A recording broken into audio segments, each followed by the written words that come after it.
ইসলাম ধ্বংস করতে জামায়াতি যথেষ্ট। তিন জিনিসের নাম শিবির, বেয়াদব, বেআমল এবং উশৃঙ্খল। আপনাদের সঙ্গে জামায়াতে ইসলামীর রাজনৈতিক সমঝোতা, রাজনৈতিক ঐক্য, নির্বাচনী ঐক্য যখন দৃশ্যমান হতে চলেছে, তখন জামায়াতে ইসলামী নিয়ে আপনার 4-5 বছর আগের বক্তব্য সোশ্যাল মাধ্যমে বা ফেসবুকে বিশেষ করে ছড়িয়ে পড়েছে, যেখানে এমনও বক্তব্য আছে ইসলাম ধ্বংস করতে জামায়াতি যথেষ্ট, ক্ষমতায় এলে জামায়াত তাদের আকিদা চাপিয়ে দিতে পারে। এ নিয়েও আপনারা বিভিন্ন সময় আশঙ্কা প্রকাশ করেছেন। আমি দেখেই বলছি যে আপনি বলছেন, কোট করছি, তিন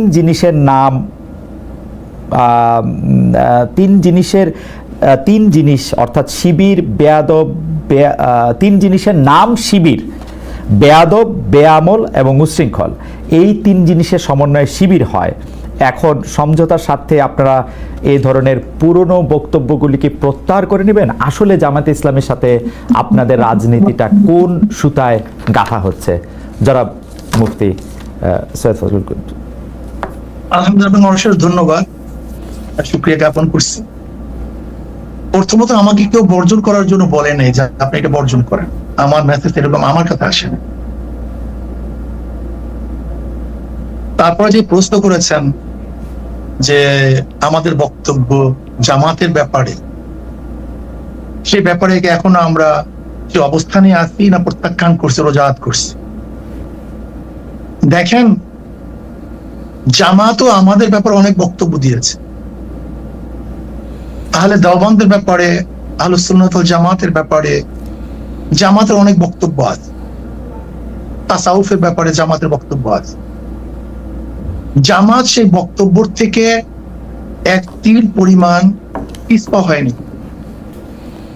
আর আমরাও বিগত দিনে যে বক্তব্য দিয়েছি এবং আমাদের মুরব্বীরা যে বক্তব্য দিয়েছেন, তার থেকে আমরা এক চুল পরিমাণ এখন পর্যন্ত আপনার সাথে কথা বলা পর্যন্ত পিছপা হয়নি। প্রত্যেকের অবস্থানে আছে। এখন প্রশ্ন করতে পারেন এই অবস্থানে থেকে আপনারা তাদের সাথে বক্তব্য কিভাবে দিচ্ছেন, একই স্টেজে আসছেন কিভাবে, প্রশ্ন এখানে। আমি এটার উদাহরণ দিতে চাই। যেমন আমেরিকা ইরানের ব্যাপারে যে সিদ্ধান্ত নিয়েছে, সেই সিদ্ধান্ত থেকে আমেরিকা কোনো অবস্থায় পিছপা হয়নি। আবার ইরান আমেরিকার ব্যাপারে যে বড় শয়তান বলেছে, সেখান থেকেও কিন্তু ইরান কোনো অবস্থাতেই রোজাত করেনি, তার বক্তব্য প্রত্যাহার করেনি। কিন্তু তারপর কোন এক কারণে কিন্তু তাদের মধ্যে একটা সমঝোতা হয়েছে, যুদ্ধ বিরতি চুক্তি হয়েছে। ঠিক আমরাও মনে করি প্রত্যেকের অবস্থানে থেকে কোন এক বিষয়ের উপরে আমরা ঐক্যমত হতে পারি। ওকে, ধরে নেন আমরা 28 তারিখে যে সম্মেলন করেছি, সেখানে হিন্দু আসছে, বৌদ্ধ আসছে, খ্রিস্টান আসছে। তার মানে এই নয় যে খ্রিস্টান, বৌদ্ধ, হিন্দুরা তাদের আদর্শ বিসর্জন দিয়ে ইসলাম কবুল করে আমাদের মাঝে আসছে। ব্যাপারটা এরকম না। রাইট। বরং যেই বিষয়ের উপরে ঐক্যমত, সেই বিষয়ের উপরে তারা ঐক্যমত পোষণ করার জন্য এসেছে। ওকে, ঠিক আমরাও মনে করি জামাত আমাদের ব্যাপারে যে আকীদা বা বিশ্বাস রাখে, যে বক্তব্য তাদের আছে, আমরাও জামাতের ব্যাপারে যে বক্তব্য দিয়েছে এবং যে আকীদা বিশ্বাস রাখি, সে প্রত্যেকের অবস্থানে আছে।